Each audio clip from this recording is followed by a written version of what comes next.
Hello everyone, my name is Emily Steffen and I am so excited to be celebrating the very last day of National Craft Month. It's a pretty good month if you ask me, and I'm sure any creative is loving to celebrate it. And I'm even more excited to share this topic with you today. I know a lot of us have ideas if you're a creative person. A lot of us always have ideas, or we have brainstorms or conversations with our friends that turn into the, what if I make this into a business or a side hustle? So that's exactly what we're going to be talking about today, and I'm so excited. If we haven't met before, like I said, my name is Emily Steffen, and I'm going to share with you a little bit of how I started and my journey as a creative, and kind of move into some like tips and tricks and pointers and just kind of my views on things on how to get started as an entrepreneur. There's a few things though that I want to point out to you. If you have any questions, like literally anything, even if it's about like something so specific about an industry that you're wondering, please jot your question down in the questions or the comments section, because I would love to try and address that if possible. And just like our good teachers always say, if you have the question, likely somebody else does too. I know we've probably heard that a million times in like elementary school, but I just want to encourage you that this is the place where there's a really cool community of people that are like-minded and creative, and likely maybe you'll find a new friend in the chat. I don't know. But either way, I just want to encourage you to ask your question and let's talk about this together and let's kind of brainstorm some ideas together, because I really, really, really love to hear about brand new business ideas or what your passions are. Also, if you want to tell us where you're from, I also love that. So chat away in the comments and give us your ideas or your thoughts or your questions, because I would love to answer them. But first, I want to give you just like a little bit of a background of where I come from and why I feel like this is such a fun thing to talk about. I graduated college like a long time ago. And I was an art major in college. And I remember having a meltdown after I graduated of like, Mom, you let me be an art major and all I'm qualified to do is be a camp counselor or a nanny, or be a coffee shop barista. It was not, all my friends were getting these really cool professional jobs or going to grad school, and I was like, I don't want to get my master's of fine art to teach in college. And so I was an art major, which means I can throw some really, really beautiful clay pots and I can paint some cool things. But what is this? Like, I'm never gonna have car insurance or health insurance or be able to buy a car. I was kind of having a meltdown. And I remember my mom saying, well, Emily, you really need to think about what your ideal day is. And I was like, you're not listening to me. And I continued my meltdown on my bed.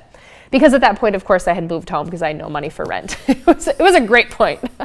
But that moment stuck with me after I pulled my emotions together. And that's kind of been like this thing in the back of my brain for a long time, for many years, of like, okay, what is my ideal day? And sometimes that will answer some of the questions I have in my business. And sometimes I'm like, okay, that people cannot live by ideals, but it's just something that's been there. So I got a job at a printing company because I needed a real job. In my mind, a real job. That was, my 20-year-old thinking. I needed a real 9-to-5 job. And so I got a job at a printing company. And they were a printing company that prints like senior photos for, like a wallet or a 4x6, right? And I entered this world of photography, and I would travel for them and go into people's studios and, see their setups and all the things and help them with things. And I knew Photoshop and I knew these programs from school. But what it taught me or showed me is that, holy cow, I love art and I love people. So heck, I should try this photography thing. And of course I had a camera, all the stories of like, I've had a camera since I was little. I traveled a lot when I was young and had cameras and all the things. So I knew what I was doing. And I kind of fell in this world of photography and kind of fell in love with it. And there was a few sort of instances that propelled me farther into that. I lost both of my parents really young, and I'm an only child. So I was like, you know what? I'm not working this 9-to-5 deal. I'm going to try being an entrepreneur, even though I didn't really know what that meant to me, but I knew that I wanted to try and do something for myself.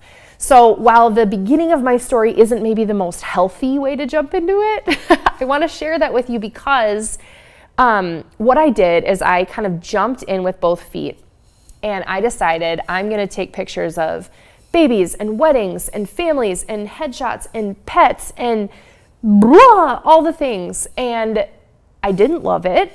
I'm just going to be honest, I didn't love it. But what I did realize I loved is two people in front of my camera. So I really dove into the world of weddings, and I dove hard, and I was traveling everywhere, and I was in Martha Stewart magazine, and I'm from Wisconsin, live in Wisconsin. I was Wisconsin Bride's Best of Photographer many years running, and I loved that business, and I blew it up, and it was so fun. So I know a question that I had seen that was asked in the chat is, how do you know what to focus on? And I feel like that part of my story is maybe something that can inspire you, maybe a good example. I did everything and realized what I didn't want to do. And maybe that's not applicable to the industry or the genre that you want to be in. But for me, that super duper helped me realize, okay, I love pets, but I don't really want to hold treats and photograph pets. I love people and like high school seniors, but I just don't love that world of like moms trying to have you wear the certain outfit and do the senior picture thing. So that kind of answered that question for me. And so maybe that translates to you of like, hey, I love sewing things. So how do I know what I want to focus on? My encouragement in that piece is maybe you want to do similar to what I did, where you're making a lot or you're producing a lot, and maybe it's a ton of different kinds of bags, and you see what you love, and you see what sells well, and then you kind of dive into that niche. I think sometimes we think we have to wake up and have the answer for the industry that we're in or know exactly what the answer is supposed to be, and I didn't. So that's that part of that story I know is a little bit like not that pulled together and awesome in maybe a business sense of a way, because there was no business plan, there was no marketing strategy. But what I did do is I just dove in, I tried it all, realized what I didn't love, realized what I did love, and then dove deeper into that. So that kind of led me down this path. And if you're in the Midwest, like I am, you know that the weather isn't the most amazing all winter long. I don't mind winter. I grew up as a hockey player, so I love winter actually. But that doesn't mean that weddings happen all year round. Weddings are generally, for us up here, like 7 months out of the year, which meant I was making full 12-month income in 7 months of my time, which meant I was gone every single weekend, shooting multiple weddings on a weekend. And we started having my husband and I started having kids. And I was like, okay, this is hard. It's hard to do the mom thing Sunday through Thursday and then be on I'm going to do all the amazing wedding things Friday and Saturday and working super late hours at night. And I feel like my body was starting to fall apart, like all the crouching and the doing and the things. So I was like, I think I need to think about this. So I don't know that I put two and two together of like, hey, I want to exit the wedding photography world, but I knew, all right, something has to change. So my son, he was one, our oldest, he was 1 or 2, something toddler. He was napping. And I was at our kitchen table, and it was the dead of winter, so which meant I wasn't shooting a lot of weddings, because at that point, I'd already decided, hey, I want to really shoot weddings. I don't want to shoot other things. So I wasn't taking a ton of other things in the off season. And I was sitting at our kitchen table, and I was just doodling and drawing, because I've always been a doodler and a drawer. And I doodled out the word love because I was thinking of wedding season, and I was scripting it. And then I'm like, oh, I wonder if I can turn this into a cake topper. Oh, I actually haven't seen tons of really cool cake toppers. And this was, well, my son is 10, so this was 10, 15 years ago that I was shooting weddings. All that I was seeing was like figurines, like Precious Moments or the willow tree figurines, which are totally, if you love those, make those your style. But I felt like a lot of people didn't love those at the time. And so there were blank bear cakes, and I thought, well, heck, I wonder if I can make some cake toppers. And you're gonna laugh at me, because the first couple ones I made were out of cereal boxes, like thin, cardboard cereal boxes. Now, I don't think I sold those. I think I gave those to some friends, but I want to show you, this is an example. This isn't the exact one, but this is pretty darn close to what I landed with. And it's now out of wood, and at the time, this was when gold glitter was like a thing and everything was gold, and so I glittered it and I sold it, and all of a sudden I'm putting it on Etsy I put it on Instagram, and somebody goes, oh, well, where can I buy that? And I was like, you can buy that on Etsy, as I'm setting up my shop, right, on Etsy. Like, okay, I'm going to name this my name because I don't know how to name a business. And so my world of like handmade items was born out of just that moment. And again, that's maybe like a messy start to a business. But what I did realize is, all right, okay, great, there's a need for this. And what started out with cake toppers turned into like, oh, wow, I see a lot of brides and bridesmaids getting ready. And I see that like some of them have kind of tried to make like a Mrs. Johnson or Mrs. Anderson or Mr. So-and-so shirt or a tank top or a robe. This was before what we know now, right, as weddings. I wonder if I can make that. So I saw a need sort of in the wedding world niche to make things for that. So it was like this kind of overlap of the two worlds of where I was, what it was happening, and then where I was going, even though I kind of didn't know where I was going. And I was selling like a zillion cake toppers a week on Etsy and kind of didn't know what I was doing and shipping things and sending them places. And I had cake toppers and I had signs and I was like screen printing t-shirts because again, I was an art major in college and I knew how to screen print. I had made tons of screens and knew how to like, do the screen print. So I found a screen print thing on Craigslist, and it was very janky and very rusty, and I still have it, and it still works. The screens and the thing where you hold it and it like clamps and you do the thing, and it was awesome. But what sort of it showed me is like, okay, this is kind of my exit out of wedding photography, and this is pretty amazing. So out of that kind of came this like, all right, I'm gonna make stuff. I am going to do this, and I'm going to set out with way more of a plan with this business than I did with photography, because photography kind of like I was shooting everything and things sort of fell in my lap a little bit. So I feel like I was way more intentional about starting what I call now Oh Yay Studio. Before, my business was called Emily Steffen, my name. I didn't even think of a business name before. And this kind of put me on a path of like, all right, I can make a handmade business. I can make it what I want to make it. I can take the tools that I knew from running a wildly successful wedding photography business and translate that to making stuff. So I tell you all of this because I feel like that's sort of the crux of where maybe a lot of people are at, and why maybe you're watching is, hey, I have this idea in my brain and I kind of feel like I know where I want to take it. And I kind of need some guidance or some tips or some tricks. I just want to hear you talk about how to make my side hustle a reality. So my handmade business started as a side hustle, which turned into what's now my full-time gig. So somebody did ask if there's anything that, actually I wrote it down here. Jen asked, is there anything that I wish I would have done differently with starting Oh Yay Studio? And I feel like I can confidently say no. Wedding photography, like I could probably print off a laundry list, but this, no, because I feel like I started out with the end in mind. And that kind of brings me to this very beginning point of what I want to share today. There is a downloadable PDF. It looks like this right here. And it is just a PDF that has multiple different sort of questions and ideas that can take you through kind of the 3 steps, if you will. There's, kind of step 1. Actually, this is the front. It's a picture of me.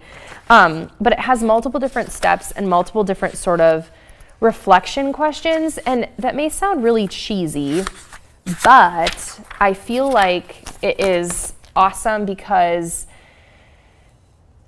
you may have answers inside of you that you don't know, and it might just be something that you need to kind of work through and think about. So the world that I'm in right now, this second business, like I said, I started with cake toppers and it kind of moved to t-shirts.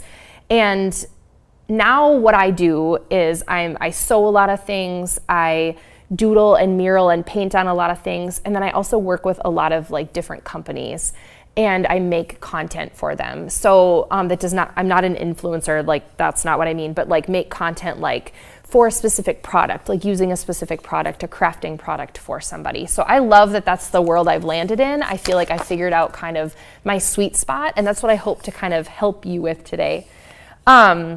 So just kind of getting started, one of the things I realized when I first started out my business is that I don't love mass producing things.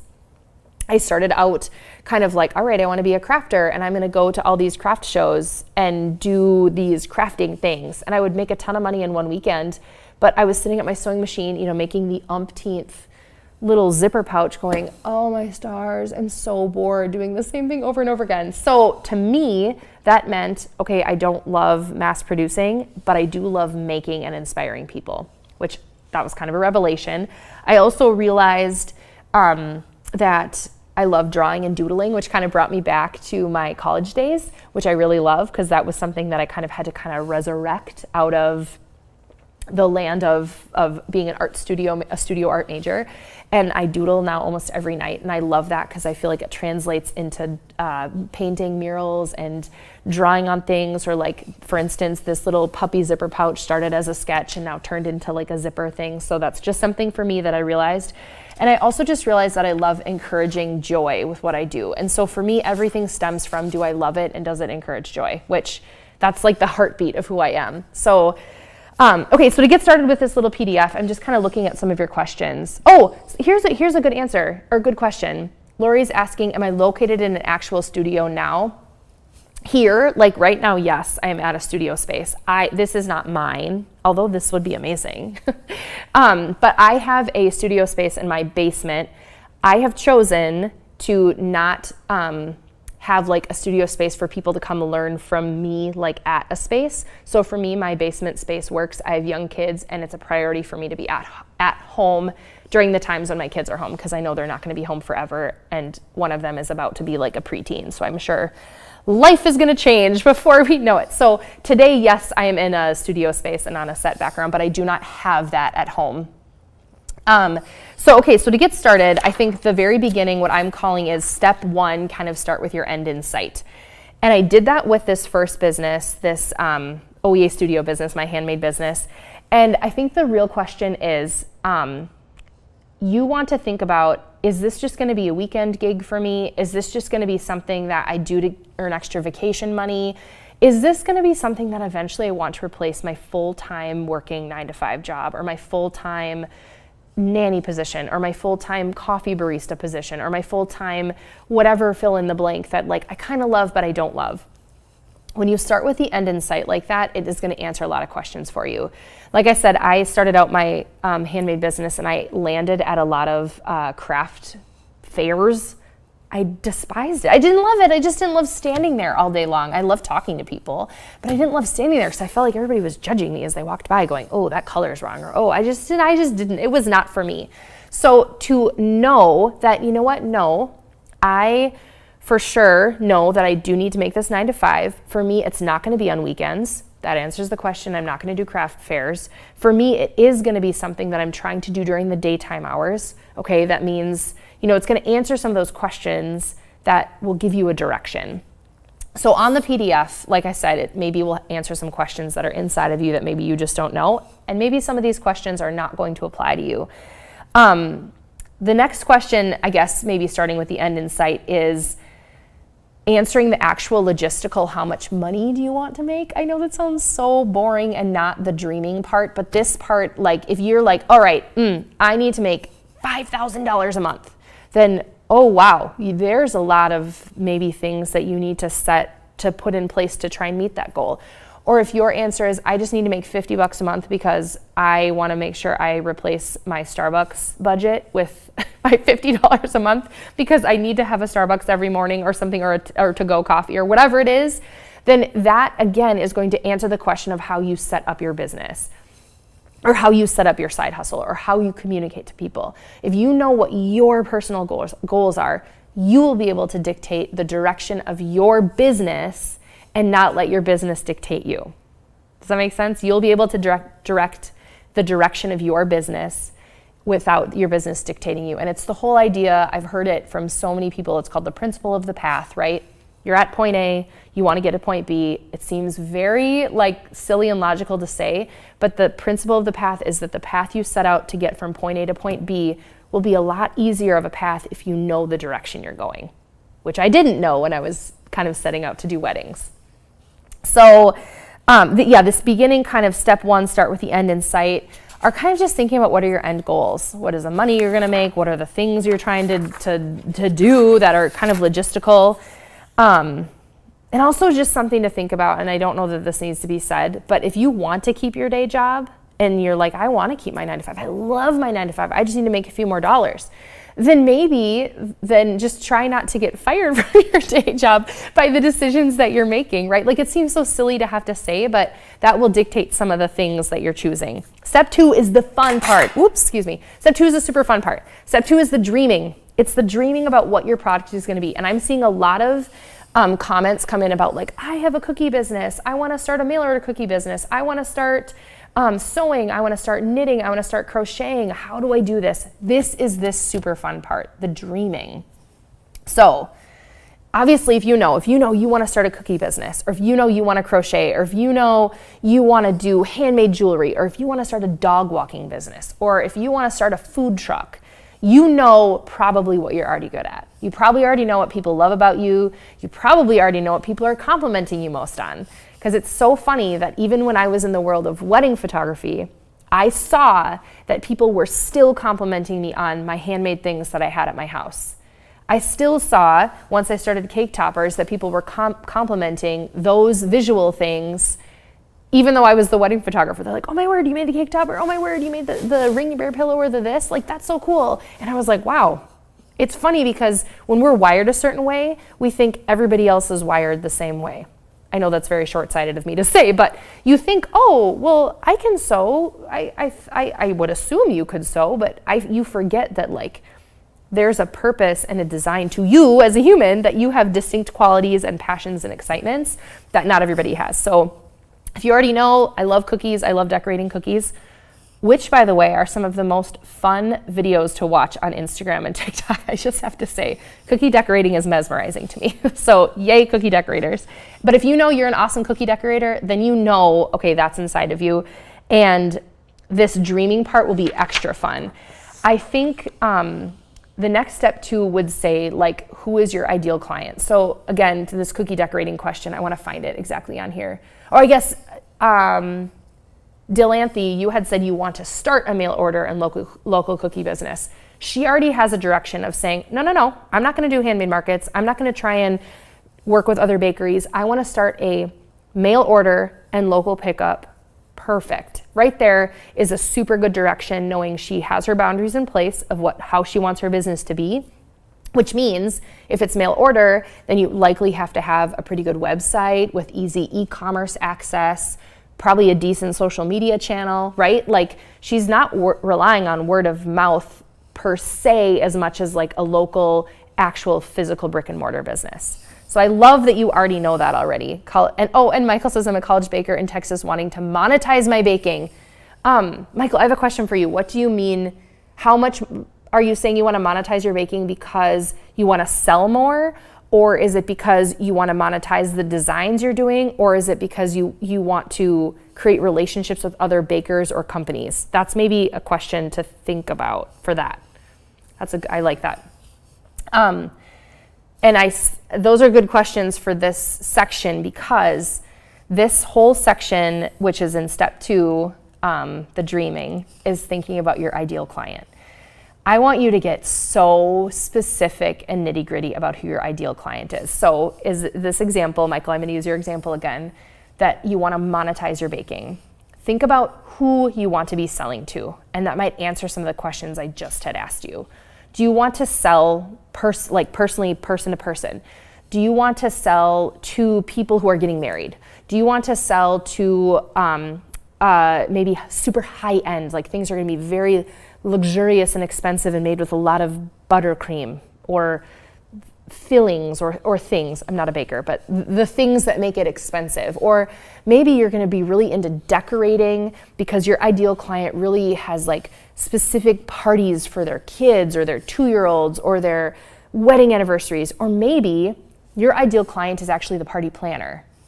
That means your relationships are going to start to be built with party planners. And again, if that's your ideal client and you want to work with party planners, you're going to market and maybe start sending emails and researching these party planners, and you'll be less inclined to have like a crazy knockout social media channel that just goes to the masses. Because if you're working with party planners, you know those party planners already have the clients you're working for, or that you're looking for, if that makes sense. Some of these questions, or the answers to these questions, are going to help determine the answers to these questions will help determine the answers to your questions. I hope that makes sense. Oh my word, somebody from Ireland. That's so amazing. Paola, I love that you're here.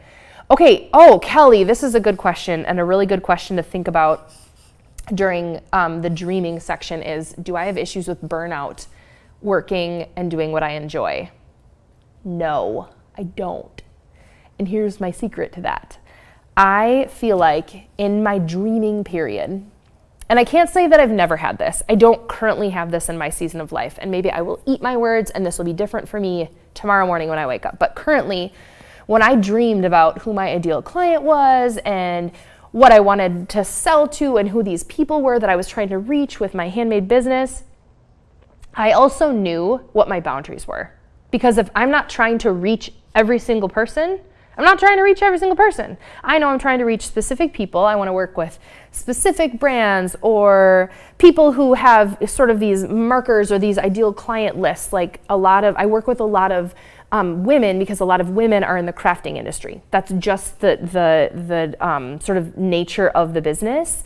It means that I work with a lot of people who enjoy the kind of person that I am, like people who enjoy bubbly personalities that use a lot of color in what I do, right? So it doesn't necessarily mean that I work with a lot of trendy brands. I don't. It doesn't mean that I work with a lot of like I love being outdoors, but I don't work with a lot of outdoors brands. So knowing my ideal client, knowing the exact direction I'm going, actually means I don't experience a lot of burnout, because I have so much confidence in the direction that my business is going, and so much confidence in knowing, all right, hey, I have a lot of stuff going on right now, a lot of stuff coming down the pipes. Or hey, I don't have a lot of stuff going on right now. That's okay. Like, I don't need to be searching over here, here, here, and here, because I know what's gonna come. And if it goes a couple quarters where I'm not seeing the money come in like I need to, then maybe those are some adjustments to make. But I feel like I'm on a path that is exactly what is feeling like it's right. I experience burnout in other areas of my life, like as a mom, or like if I hate doing dishes and laundry, so I can talk about burnout, but I don't specifically experience it in my handmade business, if that makes any sense. And if you have a further up question, please pop that in there. Jen is saying she likes polymer clay crafts like jewelry, magnets, candle holders, and things. I also like resin. So Jenny, I love that you are doing a lot of different things. That's super cool. I would encourage you to do one of two things. Either do all the things and throw them all on social media, throw them up in Etsy or Shopify, and then see what people kind of are responding to, or what you feel like you love or you're responding to, and then kind of start to niche into that a little bit more. And maybe you don't feel like you have to, or pick one and go with it and then expand from there. Those are the kind of the two avenues that I would say would probably make it so successful. Lori is saying, I'm on disability and I'm no longer working full time, so this feels like an opportunity, yes, for me to throw myself into creating a business. Absolutely, Lori. I love that you can take a hurdle that was unexpected and make it into something amazing.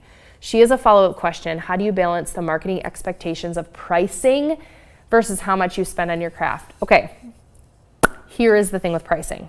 And this is maybe getting a little bit ahead of ourselves. As section 3, or tip 3, or part 3 that I have is the doing about your product. Pricing is, I feel like, a tangled web sometimes for some industries. Here's what I used to tell when I coached a handful of wedding photographers. Let's say per hour you want to make $100 an hour. And that's like what you want to take home, right? And it takes you $30 in product and 4 hours to make your doggy zipper pillow or zipper pouch, right? That means, of course, my product or my price should be $430. Obviously there's tax in that and however you work that out, right? So maybe round it to $450 depending on what your local taxes are or what other business expenses you want to wrap up into there, like paying an accountant or a studio space, right? Okay, so this would be a very expensive zipper pouch. It was $450. The tricky part with starting is this exact idea of like, well, nobody's going to pay $450 for my puppy zipper pouch. You're right. Nobody's probably going to pay $450 for my puppy zipper pouch. So you have word of mouth on your side. And here's what I mean by that.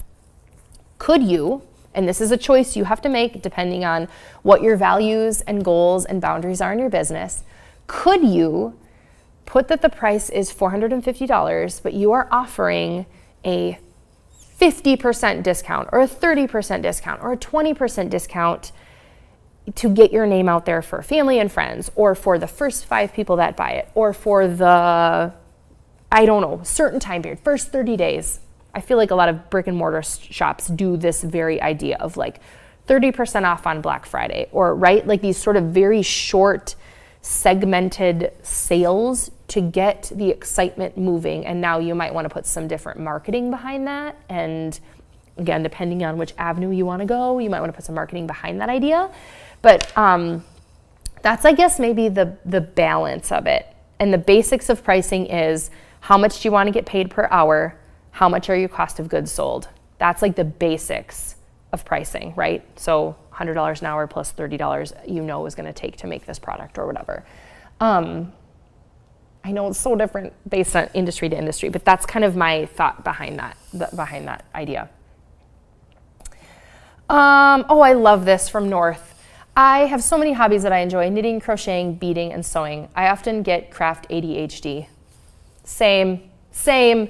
My personal crafts, you guys, if you came into my sewing studio or my studio, I have a laser cutter, I have a screen print thing, I have 2 sewing machines, I have heat press, because you gotta have a heat press, I have a wall of fabric, I have a million skeins of yarn, I have, all the like thread that you could imagine, all the patterns I've created are on one side, and then over in the corner is like the ironing board, right? And then I have packaging equipment, I have a whole wall of spray paint, I have puffy paint, I have acrylic paint, brushes are everywhere. So my personal crafting is everywhere.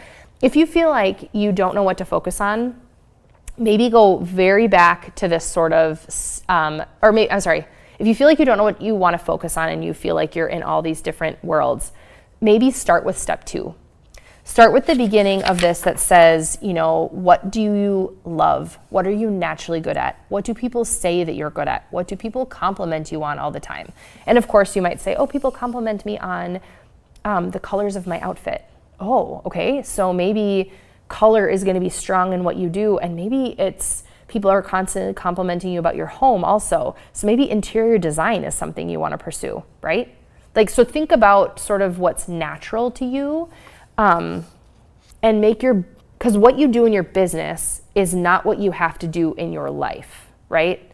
I'm going to say that one more time. What you do in your business is not what you have to do in your life, meaning I do a lot of sewing, a lot of painting, a lot of doodling, and a lot of like brand partnerships with my business. But I knit, I'm painting other random things, I'm making other things out of felt, I have a laser cutter, I'm screen printing t-shirts, I have a heat press because, again, who doesn't need a heat press? Like the things I'm doing in my personal life are like a bigger gamut than the path that I'm creating for my business. So I know that's like super hard, but maybe the process to get started will be more narrowing down and the step 2 for you. One other thing to think about as you're trying to narrow down what you want your business to be is this whole idea in question 4. And I probably could talk 100 years about this, but is there anything, the biggest key to a good business that is going to make it successful is what is the problem you're trying to solve, right? And as crafters, our answer to that question will probably be really common, which will be, we just want to make people happy and we love making things and we want to inspire people, right? That's probably what a lot of our answers are. But take that even further. Are you trying to solve the problem of making polymer clay earrings something that is a statement piece on their ears so that people feel confident when they walk into work? Or are you trying to make being a dog walker the easiest transaction that a customer could ever have? Or are you trying to make the best cupcake truck on the face of the planet so that no matter where you're parked in any city, in any state, on any street, you will sell $500 an hour? Like, what problem is in the market or in the specific industry or that's in your avenue or industry is the word, are you trying to solve? And that's a hard question to try and figure out that you're trying to solve, but that is worth asking and worth exploring. I'm just gonna keep trucking right along here. So more in this step 2, this is the super fun part. And I did get this question earlier, how did I come up with my business name? Well, my photography name was my name because I thought, oh, well, nobody probably has the same name as me that's a wedding photographer in the state of Wisconsin. And nobody did, so it was really easy to get a domain and all the things, right? But then when I started transitioning to my handmade business, I thought, well, heck, I don't think I want to use my name anymore because I want it to be bigger than like just me.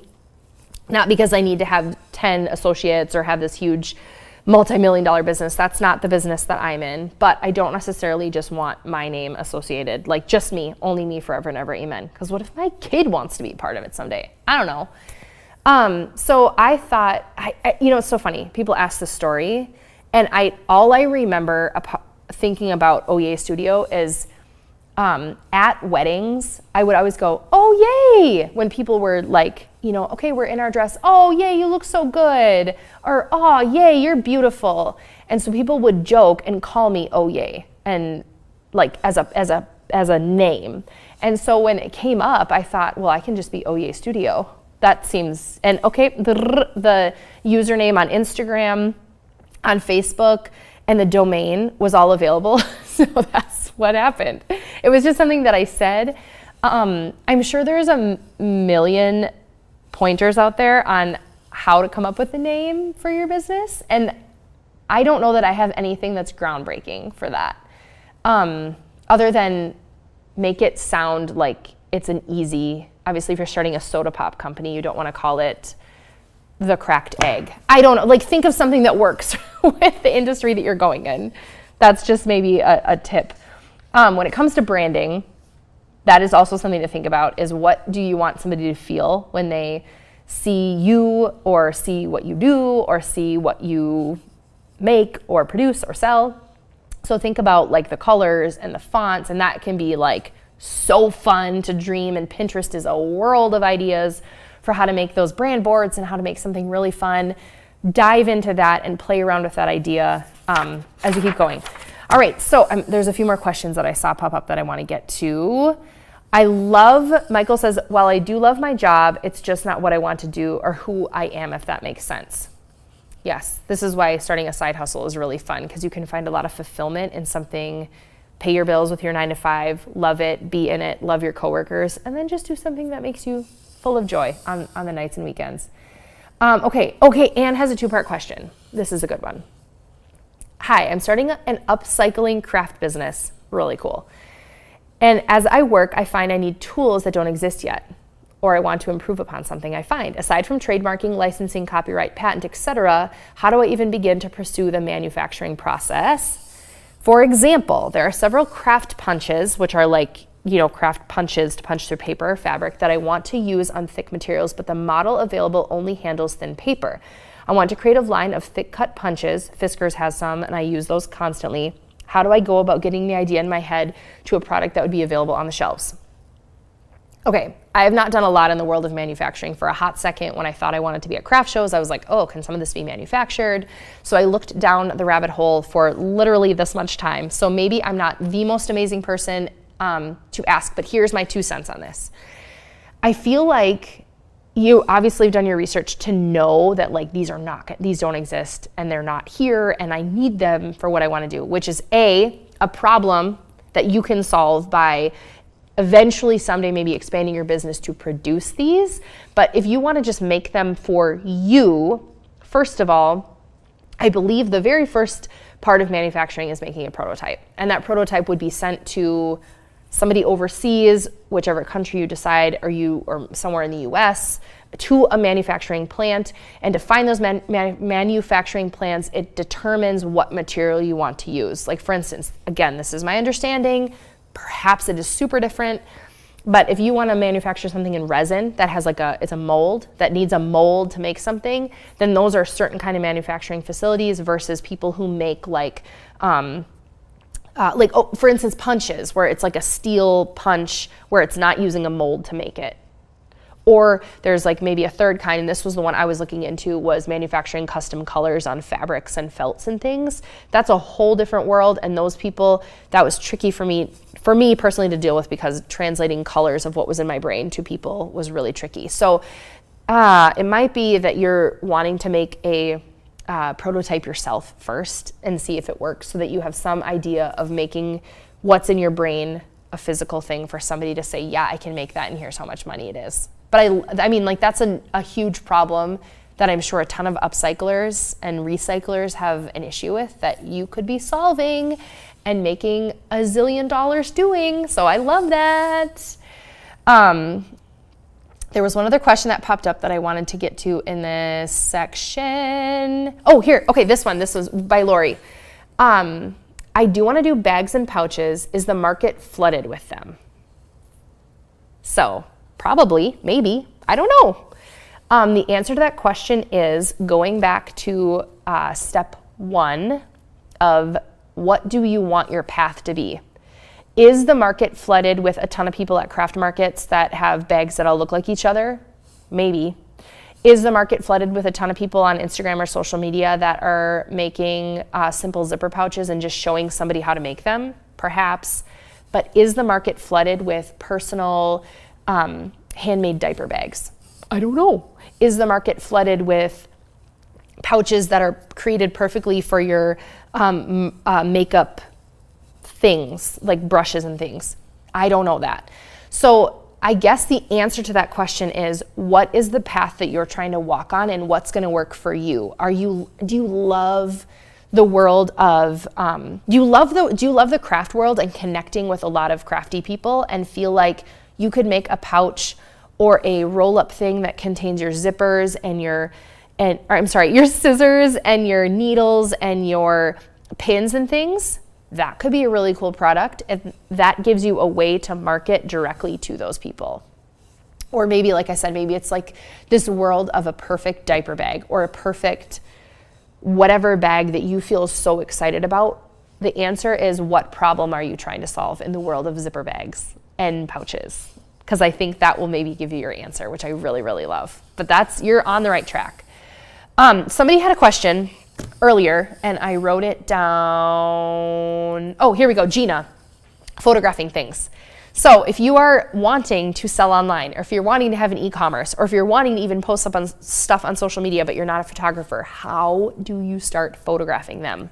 Well, your answer and your little simple trick is white tag board, even from the dollar store. So if you have one window, we're just going to use this is going to be my great little setup. If you have one window right here in your kitchen, your dining room, your bedroom, your spare bedroom, I don't know, whatever, here's a window.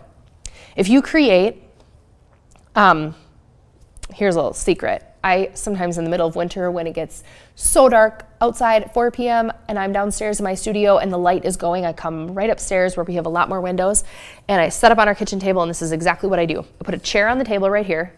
I lean a piece of white foam core, right? Because here's the light source, and I'm bouncing. That means light is bouncing. I have a piece of white foam core here, a white foam core here, and then I'm shooting on a white background. And that means I have 1, 2, 3, 4 pieces of white foam core, and I am shooting usually like overhead, because it's like an overhead shot and maybe my hand is in it or something. Or I have a, checkerboard on the floor or on the flat surface that I'm shooting something against. I'm bouncing light. So your key is, no matter what you're doing, try and find at least one light source. Natural light is going to be your friend, rather than any sort of like lighting setup or anything that's like overhead that's kind of feeling very complicated. Natural light and some foam core. And you can go to the dollar store to buy foam core. Hobby Lobby, I know specifically, and I think now Michael's, because they have really good framing departments. Joann's doesn't, because all of their stuff is custom framed. They have humongous pieces of white tag board. and I think it's like $10. So it's kind of expensive, but they're like humongous. I want to say they're like 30 by 40 or bigger. And those are worth the investment, you know, so you can spend, I don't know, $20 for 2 of those and then have a couple other ones that are worth it, I feel like, for getting really good photos. White bouncing will be your friend. So try that. And I'm sure there's a ton of tutorials online. All right, we're gonna move on to step 3 because we're at the end of our time here and I want to get through some of this.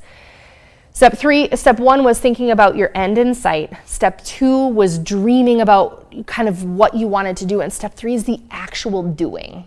So this, again, some of the answers to this question will answer your questions, but think about how people are going to hear about you, what materials you need to make this happen. Does that mean you need to set up a space in your house, or does that mean that you just use a space in your kitchen for now and you make that happen?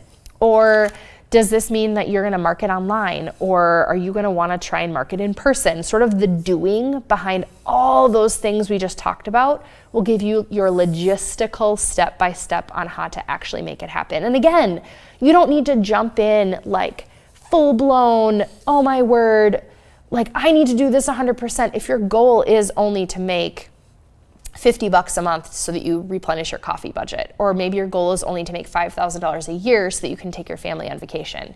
If you know what your goal is, you know how hard to push your side hustle. If you need to replace your 9-to-5 job, then heck, some of the answers to these questions are going to be, yep, we're gonna try it. Yep, we're gonna have an actual huge marketing plan behind this, or I'm gonna send out business cards to all the veterinarians to get my dog walking business off the ground. Like, so again, I know I keep saying this, go back to that beginning, step 1, so you know the answers to kind of how hard you're gonna push in some of these questions. Okay, I got a question from somebody asking, this is the burning question of so many handmade people, Etsy. So, okay, here's my 2 cents, and here's why I'm not on Etsy. And I understand that this can create the world's biggest controversial topic, and that's not my intent. I just want to share my heart behind why I feel like, for me, Etsy is not good. For me, just for me.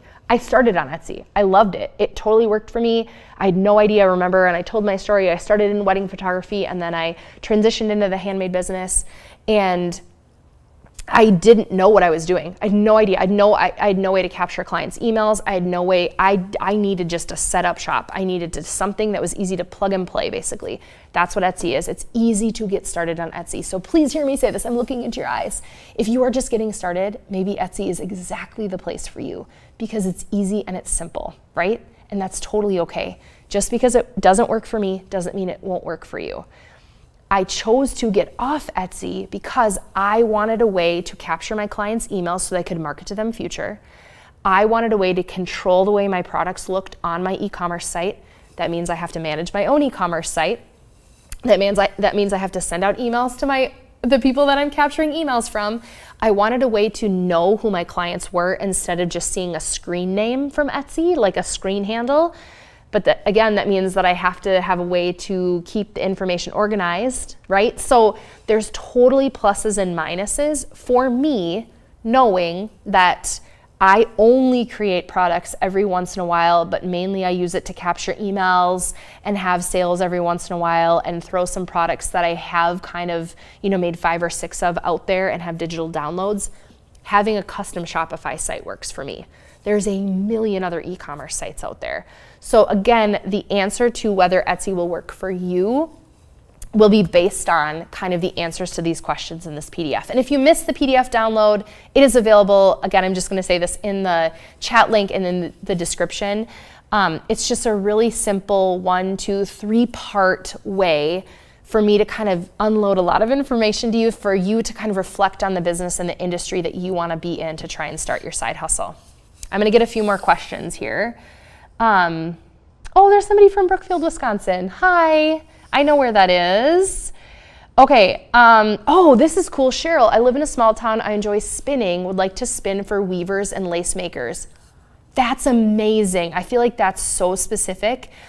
And I have a couple homesteading friends. One of my friends' name is Ingrid, and she tried spinning her own wool and was like, this is so hard. That is a niche business, and that already sounds like you have a really good path started. I love that. And maybe for you, your next steps are, okay, how am I actually going to logistically make this happen, and who am I going to market to based on how much money you want to make, how often you want to be working on your business. That is a really cool idea. Lawrence, huge whiteboard materials from office supply stores. I've never even thought of that. I love that tip. I'm sure they're humongous because for displays and for presentations, they're probably cheaper. I love that tip. Okay, Siberian. I have a tip for those who are disabled and want to craft. I'm disabled and sell beaded jewelry from salvaged beads. A lot of the display products for craft shows available take up a lot of room in a vehicle, get heavy and are cumbersome. I designed and built over the course of 2 months a display that I can take apart and haul on my own without help. I love that idea. You could make things work for you and make it possible to accomplish the difficult stuff that is a little easier. That is like inspiration right there, that you have exactly what you need to make exactly what you need happen. I love that. That is very true. Another reason why I didn't like selling in person is the setup and hauling this big wood sort of display thing that I about died one time when it almost fell on me. Meta asks, where should I market my product online? Again, I know I keep repeating myself, but again, I want you to take a couple steps back and go, okay, well, first of all, what is my product? What are my goals with my product? Like, how much money do I want to make? How much time do I want to put into this? Do I want to work nights and weekends? Do I only want to work 1 day a week? Do I only want to work certain seasons? And who my ideal client is. That is maybe going to be the best answer to the question of who your ideal client is. If you're in the jewelry business and you want to sell high-end, beautiful diamond jewelry, you are likely not going to end up at craft shows, because I don't know a lot of people that go to craft shows that are going to want high-end diamond pendants or settings is the word I'm looking for. If you are in a jewelry business and you want to make really cute, super kid-friendly lockets that are customizable, then yeah, a make and take at a craft place, or even like a kids store, maybe partner with a kids store and have a weekend where they're doing like a big fall launch or a big Christmas sale, and you have a make and take there, and you also have product for them to buy so you can, make money off of the partnership. All of those answers are going to answer where you should market online, because I do feel like too, so many people just throw their ideas into social media, which is not bad at all, but it can feel very defeating to throw everything on social media and not get the return that you hope for, because I do feel like so many people are on social media. It's hard to break whatever algorithm changes and things happen in that world of tech, that it feels defeating and frustrating often. So if you narrow in who you're selling to and who your ideal client is, that will help you to go, if I'm trying to reach people who need their dogs walked, partnering with veterinarians is amazing. And maybe you give away their first 3 dog walking sessions free, or if they sign up for a certain reoccurring, then it's a certain discount or something. The brainstorming is the fun in all this. So I hope that I'm inspiring you to do some brainstorming. If you're in a farming area, you might be able to source raw wool for a sheep farmer association. Oh, yes, I love that you guys are helping each other in this chat. This is really cool. One more question here. Maureen, trying to get back into the craft business again. We did painted wood crafts for over 20 years. Wondering if painted wood products are still something people are looking for in the craft world. Always. Wood has been around forever.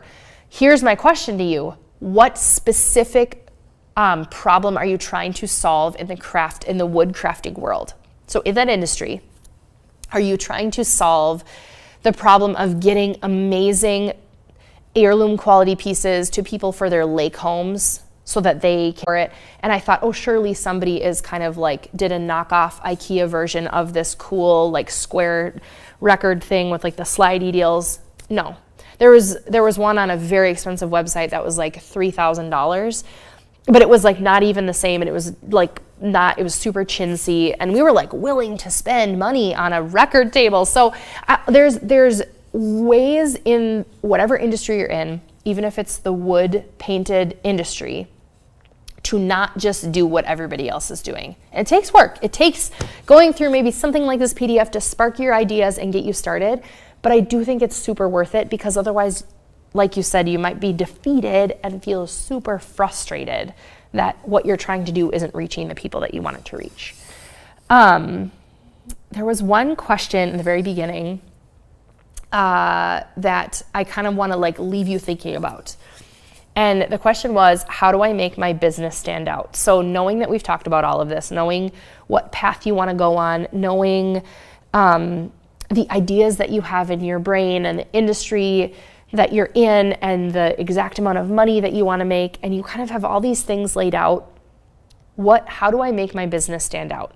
Knowing I have a little bit of an idea of where I want to market. And I kind of want to go back to the story that I shared about how in the very beginning of as a photographer, I did a lot of different things. Like that are super laid out point by point. And maybe I'm going to eat those words someday. But I feel like even though my wedding photography journey got started really messy, where I was doing all the things, and then all of a sudden I landed on just weddings, I wouldn't have known to land on just weddings if I hadn't done all the things first. And all the things meaning within the realm of photography. So I hope that this little hour together has encouraged you to just get started, even if it's one little step of like, all right, I'm going to download this PDF, which is available for you online in the chat, in the description. I'm going to download this PDF, and I'm just going to get started by thinking about these questions. And maybe it takes you 6 months to think about these questions before you get started in what the side hustle is, or make any changes to your current side hustle. And that's okay, because I want you to just be excited about what you're doing, which is the reason you probably are inspired by your side hustle to start with. And I want you to be encouraged to take the first step, to work out these kinks, and to just really honestly bring yourself joy. There is so much joy that can be found in a side business or a side hustle, even if it never comes full time and full income for you.